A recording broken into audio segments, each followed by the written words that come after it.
Hey guys, Probo1701 here. Now, a few days ago I talked about 5 upcoming collector's items that had been announced I was really excited about. Today I'm going to talk about 5 kind of dream projects I want. 5 collector's items that have in no way been announced that I want. The things I want in my collection that I'm super excited about. One of which I'm pretty sure will come. It makes sense for it to come, but the others, who knows?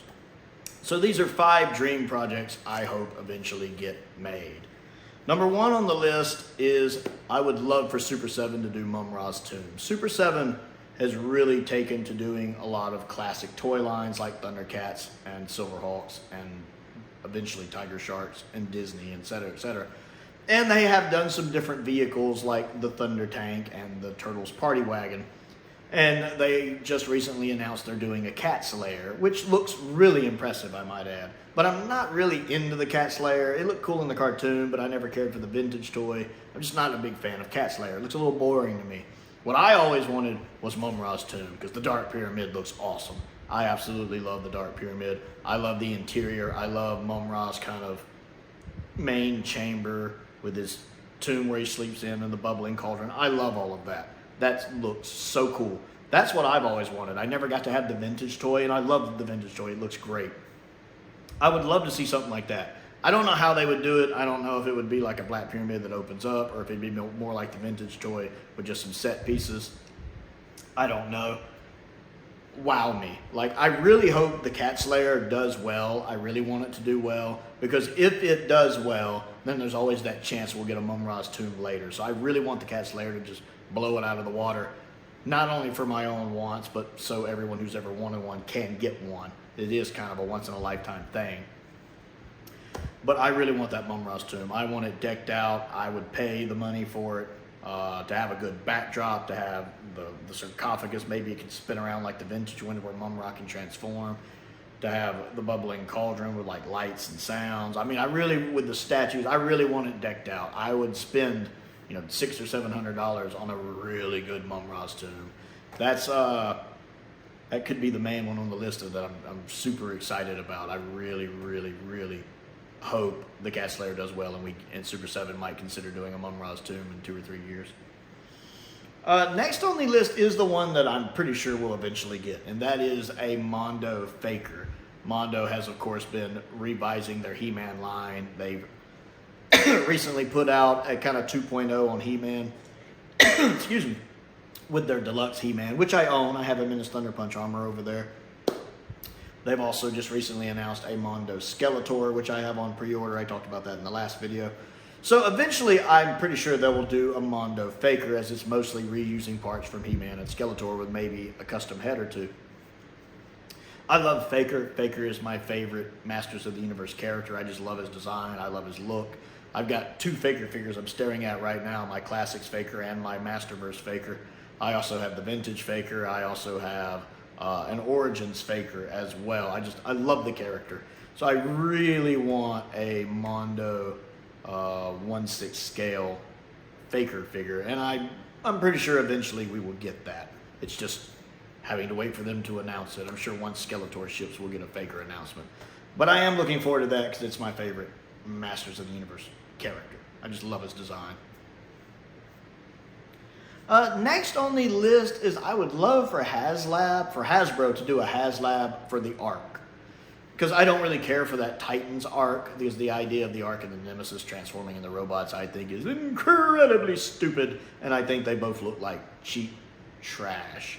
But if they were to do a G1 Ark, a G1 styled Ark, make it massive, make it like the Barge or the Ghost, charge $500 or $600 for it, and have it, where parts come away, kind of like the old school Millennium Falcon. You could take pieces off. The Ghost does that where you can take pieces off. Really deck it out so you can fit maybe core size figures in it, legend size figures. Smaller figures could kind of fit in a couple spots in it. Give it guns. Give it a really good paint job. It doesn't need to be yellow. It needs to be kind of a gold color. Maybe more like the gold it looks in Beast Wars. It needs a really premium finish paint job. It needs to be a showpiece. It needs to have a stand it comes with, it sits on, and it needs to be like a showpiece collection for like a legend scale figures. I would absolutely love that. Have some good tiers, have some extra weapons and stuff. Maybe you can customize it a little bit. I really would love a HasLab G1 styled ARC that just looked good on a shelf. Because that's mostly what I do with things. I display them. So I really would throw down some money on that. So Hasbro, if you're watching, think about it. Because the ones you did for the Titans, for the Titans one that transforms, it's garbage. Absolute garbage. Next on the list, switching gears a little bit to video games, is I want a remake of Eternal Darkness or a sequel to Eternal Darkness. I love Eternal Darkness, Sanity's Requiem. I love that game. For the GameCube, I love that game. I've never played any other game with a sanity meter. And when that sanity meter gets low, crazy things start happening. I love the playing style of the game. It has very much an old school Resident Evil feel to it. I love the story. One of the best stories I've played in a video game. I love how it jumps different time periods. It's always a fun game for me to go back and replay. And I love the fact it has 3 different endings, because if you play through it once, you get one ending, and then you load through that save, you get another ending, you load through that save, you get the third ending, which is the kind of true ending. I absolutely love that. It encourages replayability and makes the game a lot more fun. It's got some really good voice work, in my opinion, and the graphics are really good for the GameCube. I would love to get a sequel to this or a remake to this, because if you've never played it, it is phenomenal. I would love to play Eternal Darkness looking like if it was made in 2023. It's such a fun game. Check it out if you've never played it. And last on the list is I would love for Super 7 to reissue their Snake Mountain. I just wasn't able to get it at the time it originally came out. It looks phenomenal. I absolutely love the Super 7 Snake Mountain. I have the Classics Castle Grayskull that Mattel did, and I really want the Snake Mountain, as it's very much a companion piece. It's massive, it's huge. The cost doesn't seem as ridiculous as it did when it was originally announced. I couldn't afford it at the time, and it goes so much on the secondary market now that I at least wish Super 7 would post like hey, what would you guys think about a reissue? And they could tweak it slightly. That way it doesn't diminish the value for the people who bought the original. Maybe change the color scheme a little bit. Not a lot, because a lot of people might not want it if it was a lot, but to change a couple things to where the original release holds its value for people who bought it. But so the rest of us who didn't get a chance to get it might have an opportunity to get it, because it just looks like a fantastic playset. And I'd love to have it on display next to my Castle Grayskull.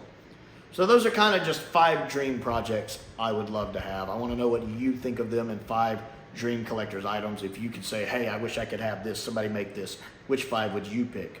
Comment down below and let me know. Other things to do, don't forget to click the like button and the subscribe button and the bell for notifications so you never miss out on another video. I also have a Patreon if you would like to support me on that. My entry-level tier is only $2 a month. I want to give a shout out to some of my top tier patrons, Stephen Crane, Colin Coney, and Finn Perkins. I appreciate their support, as I do the support of all of my patrons. I also have another channel I do called Another Sci-Fi Guy, where I talk about sci-fi stuff, mostly Doctor Who, but if you like Doctor Who, check that out. I have a P.O. box down there if there's anything you'd like to send me to look at and review, figure or otherwise. And a link to my Amazon wish list is there as well. Most importantly, thank you for watching.